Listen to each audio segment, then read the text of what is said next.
देखिए, हम लोग कोर्ट से गुहार लगा रहे हैं।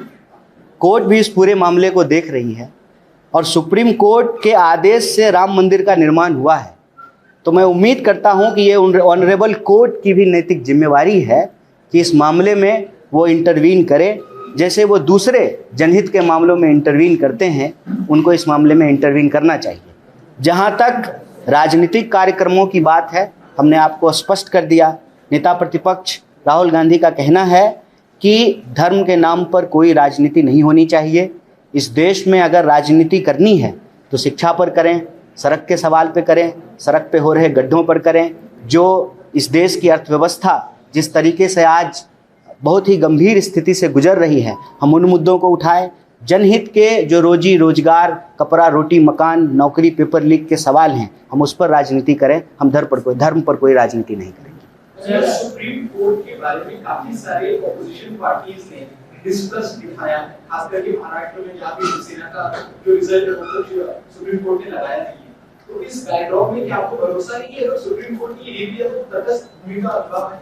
अब देखिए, भरोसा तो हाईवे पे भी नहीं है तो क्या चलना छोड़ देंगे? जो हाईवे बन रहा है रोज टूट रहा है। अभी देखिए, ये पुणे मुंबई का हाईवे बना, टूट गया, मिसिंग लिंक मिस हो गया। और सी लिंक जो कांग्रेस पार्टी बनाई थी वो अभी तक खड़ी है। अंग्रेज के बनाए पुल चलते रहते हैं और ये आज के जो अंग्रेज हैं उनके बनाए रोड 3 महीने में बह जाते हैं। तो क्या करेंगे? भरोसे की कमी के बावजूद अपने सिस्टम पे भरोसा करना पड़ता है। हम वोट चोरी का सवाल उठाते हैं। हमको मालूम है कि ज्ञानेश गुप्ता किस तरीके से बाइस तरीके से काम कर रहे हैं, फिर भी चुनाव लड़ते हैं। क्यों? क्योंकि हम इस देश की व्यवस्था में रहते हुए इस देश की व्यवस्था को परिवर्तित करना चाहते हैं। हमारी सोच ना निराशाजनक है, ना अलगाववादी है, ना अराजक है। तो भरोसा कम भी हो जाए फिर भी भरोसा रखना पड़ता है। उसी रोड पे चलते हैं जिसको गडकरी जी ने बनाया है, वही पेट्रोल भरवाते हैं जिसमें उन्होंने एथेनॉल मिलाया है। उसी मंदिर में जाते हैं जहाँ का ये लोग चढ़ावा चुरा रहे हैं। उसी एग्जाम में अपीयर होते हैं जिसकी पेपर चोरी हो जाती है और उन्हीं कतारों में लग करके वोट देते हैं जिसके मतदाता सूची से मतदाताओं के नाम गायब कर दिए जाते हैं। सिस्टम में रह करके सिस्टम को बदलने की मुहिम यही एकमात्र विकल्प है। अपोजिशन का काम होता है कि रास्ते पर भी प्रदर्शन करना या अपोजिशन का गुस्सा सामने रखना, जैसे कि उद्धव ठाकरे ने राम रक्षा एक आंदोलन किया था। वैसे कांग्रेस का कहीं किसी राज्य में दिखा नहीं दे रहा है, पेपर लीक हो रहे हैं। वैसे 2G स्टार में बीजेपी रास्ते पूछ सकती है, सिलेंडर के भाव बढ़े थे तो रास्ते पूछ। कांग्रेस की ताकत कम हो गई है क्या? कांग्रेस का लोग सुनना नहीं चाहते। नहीं, आप हमारी चिंता कर रहे हैं, इसके लिए बहुत बहुत शुक्रिया आपका। लेकिन हम रास्ते पे नहीं हैं, ये मेरे ख्याल से सत्य नहीं है। मतलब नेता प्रतिपक्ष जो है कन्याकुमारी से लेकर के कश्मीर तक पैदल चले, उसके बाद जो है भारत जोड़ो न्याय यात्रा की, बिहार में वोटर अधिकार यात्रा किया। अभी पूरे देश में छात्रों की गूंज कैंपेन चल रहा है 28 शहरों में। यहाँ जो है, जब हम आज आपसे बात कर रहे हैं इसी वक्त देश के अलग अलग शहरों में इस विषय पे प्रेस वार्ता कर रहे हैं। तो कांग्रेस पार्टी अपनी ताकत से लड़ रही है और मैं इस बात से सहमत हूँ कि इस लड़ाई को और तेज करने की ज़रूरत है। और जहाँ तक धर्म के विषय पे राजनीतिक गोलबंदी की बात है, तो हमने आपको कहा धार्मिक मुद्दों पर नहीं, जनता के बाकी मुद्दों पर गोलबंदी करेंगे। वोट चोरी पे जो है सड़कों पे उतरे थे, अभी पेपर चोरी पे सड़कों पे उतरे हैं, पेट्रोल चोरी पे भी सड़कों पर उतरेंगे। ये हमारी कोशिश है और हमारा ये मानना है कि कीचड़ से कीचड़ को नहीं साफ़ किया जा सकता है। रास्ते पे चलते हुए आपको कुत्ता काट ले तो आप पलट करके कुत्ता को नहीं काटने लगते हैं। बीजेपी आरएसएस ने धर्म का जिस तरीके से राजनीतिक इस्तेमाल किया है, उसके विरोध में हम उसी तरीके से धर्म का राजनीतिक इस्तेमाल नहीं करना चाहते। इसीलिए हमारी राय बिल्कुल स्पष्ट है। राम को मानने वाले लोग एक तरफ होते हैं और नाथूराम को मानने वाले लोग एक तरफ होते हैं। ये लड़ाई दरअसल राम को मानने वाले और नाथूराम को मानने वालों के बीच है। तो नाथूराम की जो राजनीति है, हिंसा की, नफरत की, धर्म के राजनीतिक इस्तेमाल की, इस ट्रैप में हमको किसी तरीके से नहीं फंसना है। और इस देश के विद्यार्थियों के, किसानों के, महिलाओं के, आदिवासियों के, दलितों के, पिछड़ों, अति पिछड़ों, middle class, small scale, medium scale industries के जो सवाल हैं, उस पर हम प्रमुखता से जन आंदोलन कर रहे हैं और आगे भी इसको तेज करेंगे। आंदोलन करते हैं राम रक्षा जब बोलते हैं अपने कार्यकर्ताओं के साथ, तब एकनाथ शिंदे जी कहते हैं कि भगवान ने उनको, श्री राम भगवान ने उनको सजा दी है, शिक्षा दी है, और इसीलिए उनको अभी राम रक्षा याद आ रहा है। देखिए, अव्वल तो जो है ना, मुझे ऐसे लोगों पे कोई बयान देने की ज़रूरत नहीं है जिनका अपना कुछ है ही नहीं। एकनाथ शिंदे का क्या है? अमित शाह अभी फ़ोन करेगा, कहेगा एक टांग पे खड़ा हो जाओ, तो एक टांग पे खड़ा हो जाएंगे। फिर कहेगा कि सर के बल खड़ा हो जाए, तो सर के बल खड़े हो जाएंगे। इस आदमी की कोई राजनीतिक वजूद है? कोई स्वाभिमान है? इस आदमी को थोड़ा सा भी शर्म है? इस देश में गौरवशाली मराठा इतिहास है, उसकी राजनीति से निकला हुआ व्यक्ति आज अमित शाह के चरणों में सरेंडर है, और जिसके सामने सरेंडर है वो ट्रंप के सामने सरेंडर है। ऐसे लोगों पे कोई बयान देने की ज़रूरत नहीं है। महाराष्ट्र का बच्चा बच्चा इनकी राजनीति से वाकिफ़ है। चंदा लो, धंधा दो, इस पूरे मॉडल पे जो है इनका काम चल रहा है। इनको हिम्मत है एक शब्द बोलने की? एकनाथ शिंदे के अंदर अगर हिम्मत है तो अमित शाह के खिलाफ बोल करके दिखाए, अदानी के खिलाफ बोल करके दिखाए। इसी मुंबई शहर में आप जिस तरफ नज़र उठाएंगे उस तरफ अदानी का बैनर लगा हुआ है हिम्मत? बोलेंगे एकनाथ शिंदे? ऐसे लोगों पे कोई बयान देने की ज़रूरत नहीं है। और जहाँ तक दूसरे घटक दल क्या कर रहे हैं, ये उनकी राजनीतिक स्वतंत्रता है। हम एक मिनिमम प्रोग्राम में साथ आते हैं, और मिनिमम प्रोग्राम ये है कि देश को नफ़रत की राजनीति से बचाना है, और यह जो लूटवादी राजनीति है उससे बचाना है। हम मिनिमम प्रोग्राम के तहत साथ आते हैं। इसका ये मतलब नहीं है कि कांग्रेस पार्टी डिक्टेट करेगी कि उसके घटक दल क्या करेंगे।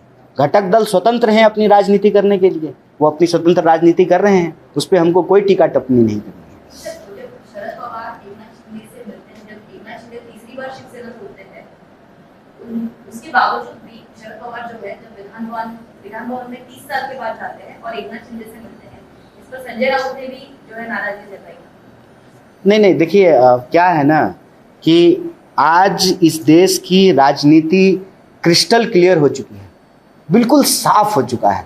सरेंडर करने वाले लोग एक तरफ है, लड़ने वाले लोग एक तरफ हैं।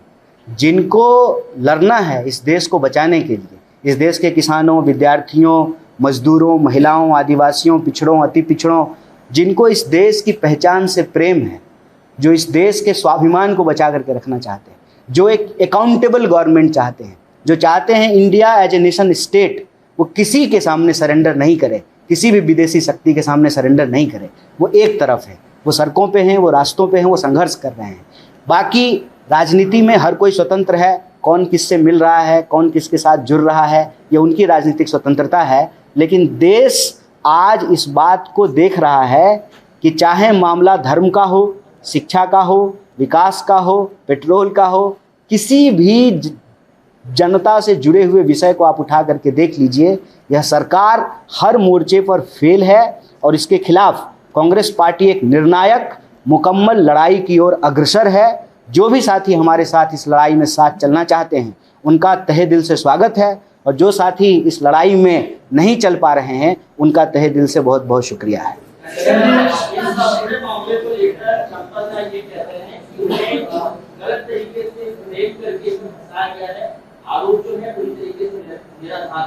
ये तो जांच में पता चलेगा ना। चोर कहेगा कि हम SIT पे ही तो सवाल उठाया है। SIT के जो पदाधिकारी हैं उनके ऊपर फॉर्जरी का केस है। अब आप मुझे बताइए, चोर के भरोसे कोतवाली रहेगी, बिल्ली के भरोसे दूध की रखवाली होगी? यही तो प्रश्न पूछ रहे हैं। SIT के जो पदाधिकारी हैं, चीफ हैं, मैं ऑन रिकॉर्ड बोल रहा हूँ, उनके ऊपर फॉर्जरी का केस चल रहा है। और वही उत्तर प्रदेश सरकार ने जो है SIT बनाया है। उसी उत्तर प्रदेश सरकार जो भाजपा की सरकार है, उसी से ये जुड़े हुए सारे लोग हैं। चंपत राय कौन है? ट्रस्ट कौन बनाया? और आप राम मंदिर का इतिहास उठा करके देख लीजिए, जिन धर्माचार्यों ने RSS और विश्व हिंदू परिषद के दखल का विरोध किया, उनको एक एक करके इस प्रोसेस से बाहर कर दिया गया, उनको निकाल बाहर किया गया। इसका मतलब ये लोग अपनी राजनीति के लिए हमारे धार्मिक पहचान पे, हमारी आस्था पे, हमारी धर्म और संस्कृति पे कब्जा जमा रहे हैं। और चोर जो है वही निगरानी करेगा। चोर ही जो है उसी के भरोसे चौकीदारी रहेगी। बीजेपी की सरकार है यूपी में, यूपी सरकार ने ही एसआईटी बनाई है और उस एसआईटी के पदाधिकारी के ऊपर फॉर्जरी का मामला चल रहा है, तब आप कह रहे हैं कि हम एसआईटी पे भरोसा दिखाएं। इसीलिए हम कहते हैं कि जिस सुप्रीम कोर्ट के आदेश से राम मंदिर का निर्माण हुआ है उसी सुप्रीम कोर्ट की निगरानी में जांच होनी चाहिए। सीधी सी बात है। सर, बॉलीवुड का एक तबका जो है वो इसका विरोध कर रहा है, कह रहा है कि ये गलत हुआ, चोरी डकैती से भी ये ऊपर है, राम मंदिर में जो चोरी हुई। लेकिन एक तबका जो है वो कह रहा है कि इसको धर्म से नहीं जोड़ना चाहिए, इंसान में खामी होती है, बाकी धर्म या मंदिर में। नहीं, बड़ी अच्छी बात है, सुनने में कितना अच्छा लगता है। लेकिन जो लोग ये सरकार के पक्ष में तर्क दे रहे हैं, हो सकता है उनको ईडी से डर लग रहा हो। अब आप देख लीजिए ना, जो थोड़ा सा सरकार के ऊपर व्यंग करते हैं उनके घर पे ईडी चली जाती है।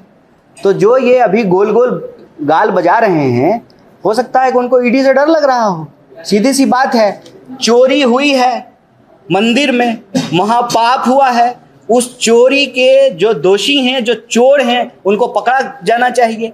इसमें क्या लाग लपेट है, क्या इफ बट है इसमें? सीधी सी बात है। पेट्रोल की बात की है तो अब सीडीएफसी और सेंटर के द्वारा उस पर भी कंट्रोल आ रहा है कि हम क्या देखेंगे। लेटेस्ट डायरेक्टिव अभी कुछ मिनट पहले आया है कि ओटीटी पे रिलीज होने वाली प्लेटफॉर्म जिनको लिबर्टी थी, अब वो भी नहीं रहेगा क्योंकि उनको सर्टिफिकेट मैंडेटरी, तो अब वो भी बताएंगे कि हमें क्या देखना चाहिए। वो तो तय कर ही रहे हैं कि आपको क्या देखना चाहिए, आपको क्या पहनना चाहिए, आपको क्या खाना चाहिए, आपको कैसे पूजा करनी चाहिए, आपको कैसे भगवान को मानना चाहिए, सब कुछ वही तय कर रहे हैं। देखिए, लोकतंत्र को इन लोगों ने पिछले 12-13 सालों में तमाशा बना दिया है।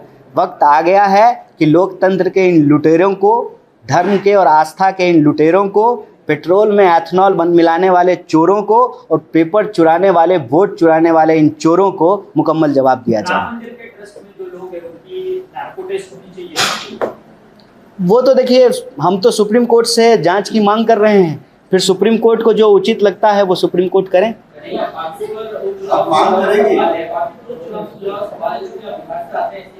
अच्छा, बांकीपुर की बात पटना में करेंगे। आज जो है चढ़ावा चोरी की बात करते हैं।